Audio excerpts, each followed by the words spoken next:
রান্নাবাটি রান্নাবাটি রান্নাবাটি সিনেমাটা বাদে অন্য আর কিছু কি মাথায় আসে? রান্নাবাটি রান্নাবাটির কথা মাথায় আসছে। রান্নাবাটি মাথায় ও বলেছে খেলার রান্নাবাটি। হ্যাঁ আচ্ছা খেলার রান্নাবাটি হ্যাঁ তো রান্নাবাটি তো খেলা মেলাতে বিক্রি হতো এরকম সেই অ্যালুমিনিয়ামের কিংবা প্লাস্টিকের হ্যাঁ ছোট ছোট প্লাস্টিকের গোলাপি গোলাপি রান্না হ্যাঁ, আমাদের অ্যালুমিনিয়ামেরও ছিল একটা তো ওই অ্যালুমিনিয়াম আর হাঁড়ি। মাটিরও পাওয়া যেত, পুরি হতো ওগুলো কালো কালো।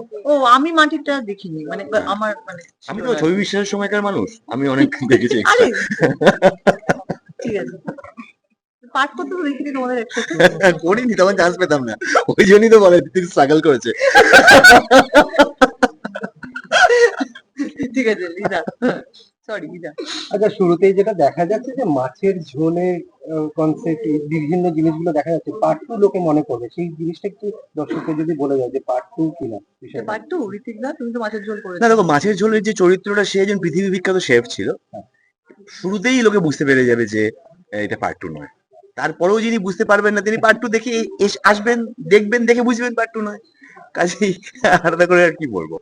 প্রতিমদা যেটা বলছিল যে হ্যাঁ, যেটা এক ইউনিভার্সের গল্প, এটা পরিচালক এক, ছবিতে রান্নার একটা ভীষণ ভূমিকা আছে, রান্না একটা গুরুত্বপূর্ণ পার্ট প্লে করছে, কিন্তু গল্পটা একেবারে আলাদা। ওটা মা আর ছেলের একটা গল্প ছিল। মা সেখানে হসপিটালাইজ, ব্রেনে একটা সাংঘাতিক ব্যাপার হয়েছে, একটা অপারেশন হবে, গল্পটা অনেক থমথমে, তার সঙ্গে মাছের ঝোল জুড়ে আছে। আর এই গল্পটা এত থমথমে নয়, গল্পটা লাইট, বাবা আর মেয়ের গল্প ঠিকই, গল্পে আবার খাবার আসছে, সেখানে একটা বাবা মেয়ের মধ্যেকার কানেকশন তৈরি করতেই খাবার আসছে, কিন্তু গল্পটা একটু ফুরফুরে, অতটা থমথমে নয়। এক জায়গায় প্রফেশনাল শেফ, আরেক জায়গায় খুব অখাদ্য মাছের ঝোল। হ্যাঁ, মেয়েকে জিজ্ঞেস করবে একটু। মেয়েকে জিজ্ঞাসা করো। হ্যাঁ। বল, এবার প্রশ্ন করো না, ওর মধ্যে প্রশ্ন খুঁজে উত্তর দিতে হবে, প্রশ্ন নেই। মাছের ঝোলে ঋতিকাকে দেখা গেছে একদম প্রফেশনাল শেফ, সে যখন এখানে তোমার বাবা হয়েছে, সে একদম মাইনাস পাচ্ছে মাছের ঝোল রান্না করে, সেটা থেকে কি বলবে? তুই কি মাছের ঝোল দেখেছিস হ্যাঁ মাছের ঝোল দেখেছি আচ্ছা আচ্ছা অনেকদিন আগে দেখেছিলাম এখন তো তোর মনে নেই, মানে ওর লাস্ট মনে যাবো, আমাকে স্কুলের গেটের বাইরে দেখেছে, হ্যাঁ আমি সেই যখন শুটিং এর পরেও দেখা হয়েছে। শুটিংয়ের পরে মাঝে মাঝে দেখা হয় সেম আমার। স্কুল তবে এই ছবিটায় মাছের ঝোলটা একদমই ভালো ছিল না। হ্যাঁ, বললাম না -1 আউট অফ 10।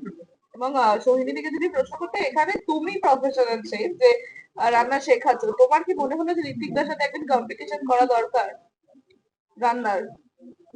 ঋত্বিকদের সাথে রান্নার কম্পিটিশন হ্যাঁ এটা যাই হতে চাই আমি। আচ্ছা তাহলে এরকম একটা প্রমোশনাল স্ট্র্যাটেজি যদি এরকম একটা কিছু হয় আর কি। না না, এখন বলিস না, ছবিটা পরবর্তী তাহলে আর ঠিক ঢুকে যাবে এই স্ট্র্যাটেজি, আমার কাজ আছে সামনে। বাড়িতে রান্না ও করা আচ্ছা আচ্ছা হ্যাঁ তাহলে হবে না ঋতিকা বাড়িতে রান্না করা হয়? হ্যাঁ, করা দরকার পড়ে না, কিন্তু দরকারে করতে পারি, অসুবিধা নেই। তোমার হাতের প্রিয় যদি একটা সিগনেচার ডিশ বলে যেটা তোমার খুব ভালো লাগে বা পরিবারের আমার সবার- নিজের রান্না নিজের না, অত ভালো রান্না নয় যেগুলো আমার প্রিয় হয়ে যাবে। প্রিয় খাবার আমাকে অন্যের থেকে বা দোকান থেকে কিনেই খেতে হয়, আমি নিজে রান্না করতে পারি না আমার প্রিয় খাবারগুলো। আর সুরিনিধি, কি বলো তোমার প্রিয় মানে হাতের কোনো রান্না বা তুমি রান্নায় কতটা মানে পটু বাড়িতে করা হয়? নিজের ঢাক নিজের পেটানো হয়ে যাবে আর কি কিন্তু লোকজন বলে অন্যরা আর কি, অন্যরা যেটা বলে তো রান্না অন্য সেটা হ্যাঁ বল। সেটাই সেটা বলছি, বলে, হ্যাঁ। লোকজন যেটা বলে হ্যাঁ হ্যাঁ, লোকজন আমার হাতে রান্নাকে খুবই প্রশংসা করে, দ্বিতীয়বার খেতে চায়, এবং এইসব শুনে আর কি লোকজন আমার বাড়িতে প্রচুর রান্না খেতে শোভনদার আসতে কোনটা চায়। ফেভারিট? হ্যাঁ হ্যাঁ হ্যাঁ শোভনদার কোনটা ফেভারিট তোমার? শোভনদার অনেক রান্নাই পছন্দ, কিন্তু রিসেন্টলি আমি মাটন বিরিয়ানি করেছি, সেটা বলেছে যে আপাতত এখনো টপ ওয়ানে আছে আর কি। রিতা কি টেস্ট করেছে দুজনের হাতের কারোর রান্না না। সুযোগ হয়েছে? ইদার মানে এত দুর্ভাগ্য হবে আমার হাতে রান্নাও খেতে হবে? মাটন বিরিয়ানি আমি খেতে চাই। ঠিক আছে খাওয়াবো না, ইদা আমার হাতের খাবার খেয়েছে। হ্যাঁ ও হ্যাঁ প্লিজ গো না অ্যাহেড। বল তুই বল কেমন খাওয়ানো হয়েছে? না ইদার আমার হাতের খাওয়াটা হচ্ছে যে ইদা যখন ভূমিষ্ঠ হয়নি তখন আমি বিদিপ্তা দিকে স্বাদ খাইয়েছিলাম, তো ফলে ইদা আমার হাতের রান্না এক প্রকার খেয়েছে আর কি। দর্শকদের কি বলবে শেষে?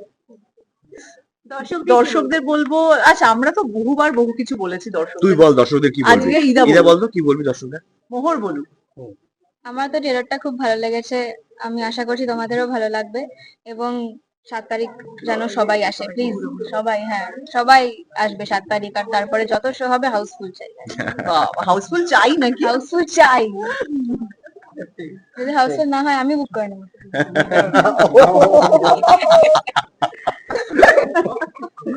একা একা করবে, কেউ বলবে না যে কর্পোরেট করছে। ফালতু কথা বলো না কিন্তু।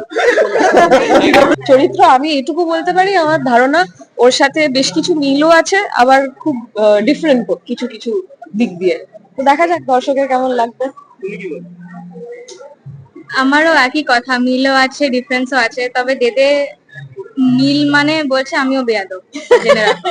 না সেটা বলছিলাম না, মাঝে মাঝে যখন ভীষণ রেগে যায়, ওর ছবিতে যে সিন গুলো আমার সাথে ও মাঝে মাঝে বসতো, রিহার্স করতো, তো আমি বললাম তুই তো এরকমই করিস, তো ওরকম আমি বলছি।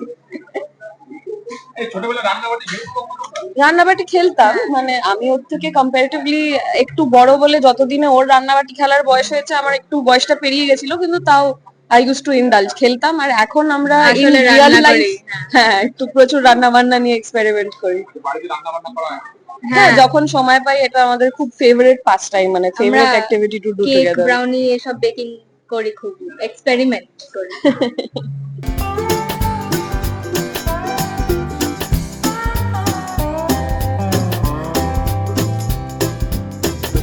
টলিউড ফোকাস কলকাতা চ্যানেলটি আপনাদের ভালো লেগে থাকলে লাইক করুন, সাবস্ক্রাইব করুন এবং আপনাদের পছন্দের ভিডিওটি অবশ্যই শেয়ার করুন। Tollywood focus Kolkata.